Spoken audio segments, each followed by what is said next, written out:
Hello everyone, so today I'm going to be doing a review of a concealer that I let everybody know that I purchased a little while ago, and I have been asked consistently, can you do a review, can you do a review? So I am doing that today, and that is the LA Girl Pro Concealers, the HD high definition concealers. I've got two of them. I've got this one and I've got this one. This one is in pure beige and this shade is in creamy beige.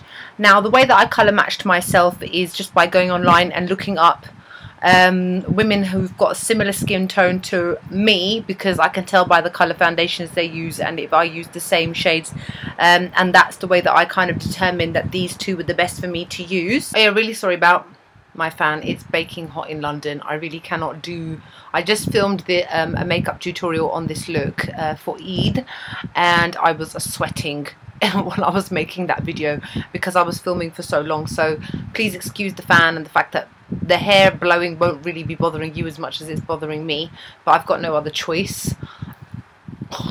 Alright, back into the review. Now if you guys been following me, you know that last week I did a review on the NARS Radiant Creamy Concealer, and I said that that one was so-so. I think I gave it a 6 or a 7 out of 10. And then I wanted to try these for a week to see what my opinion was on these. Are they better? Are they worse? Is the MAC Pro Longwear still the best in the world? I've not tried millions of concealers, but I'm just going by obviously the ones that I've just wanted to purchase myself. So I started off by using pure beige instead of this one, which is creamy beige. Now if you look at them like this, you can see the difference in colour. So this one, creamy beige, has got more of a pinky tinge to it, more of a beigey tinge, and this one here, which is pure beige, has got more of a yellow hint to it. Both colours work well with me, but I would say that I've used pure beige more, purely because of the fact that when doing under eye concealer, because I have only used it for my under eyes, I generally like to match it to my foundation as close as possible. I probably only go one shade lighter. Like with my MAC makeup, my foundation shade is NC40 and I use NC35 under my eyes because I don't want like a really obvious highlight. And so I've been using this one, which is really good and blends in really nicely. I'd probably say it's just a tiny bit lighter than my NC40 shade if I was to be using that. I don't obviously use the same MAC foundation every day anyway. First things first is it looks like this. It comes as a brush, which I found really strange because I don't have any concealers that come like that. I mean, it's not much different to the doe foot applicator, but I feel that with the doe foot applicator you've got a bit more control. And then you squeeze it out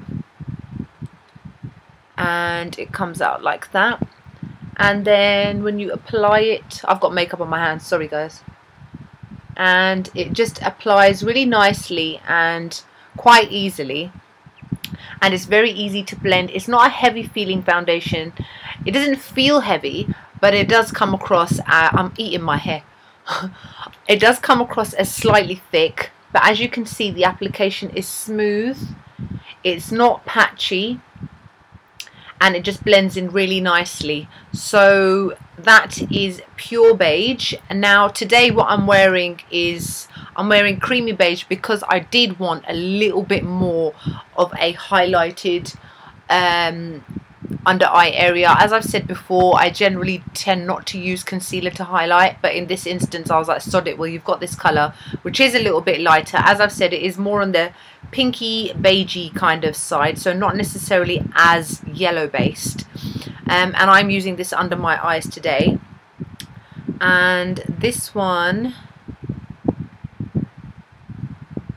it looks like this.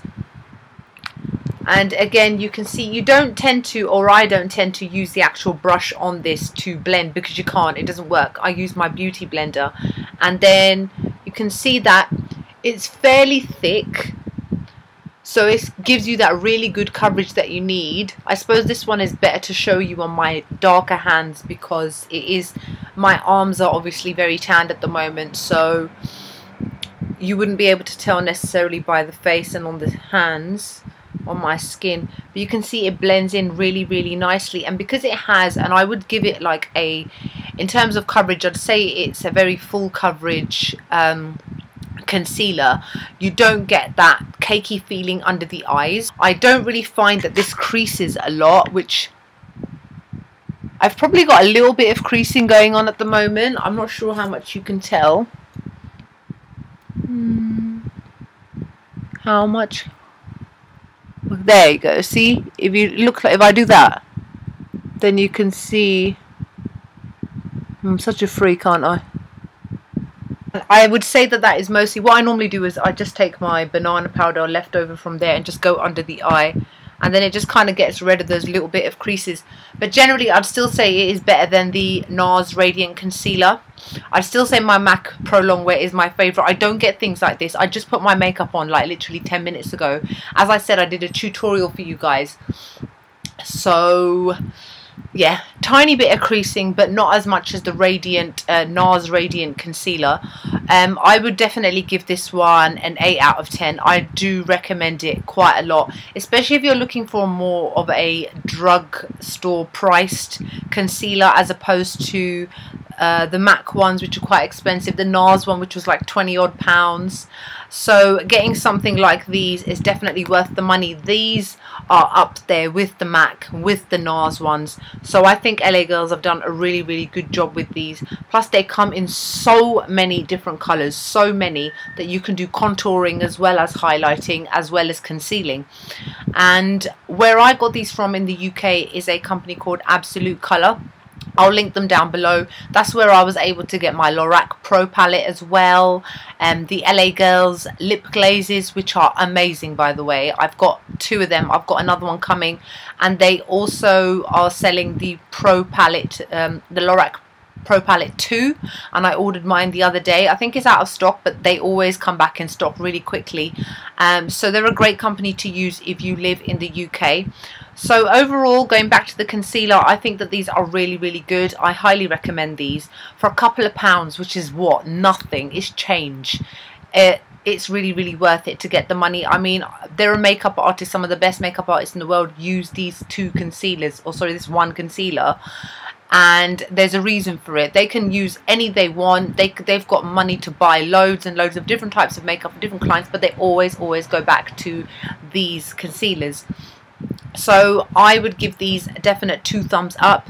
I don't get the crepey feeling under the eyes. They're very long wearing. They last me all day long. I have been wearing this week, and in London it's been hitting the high 30s. It is baking hot, and yet it still stays, it still looks amazing, and I'm really happy with these. So go out and buy these if you haven't already. If you live in the UK, I've told you where you can get them, and I'm sure there are other places you can get them too. So I hope you found this review helpful and useful, and I will see you soon. Bye.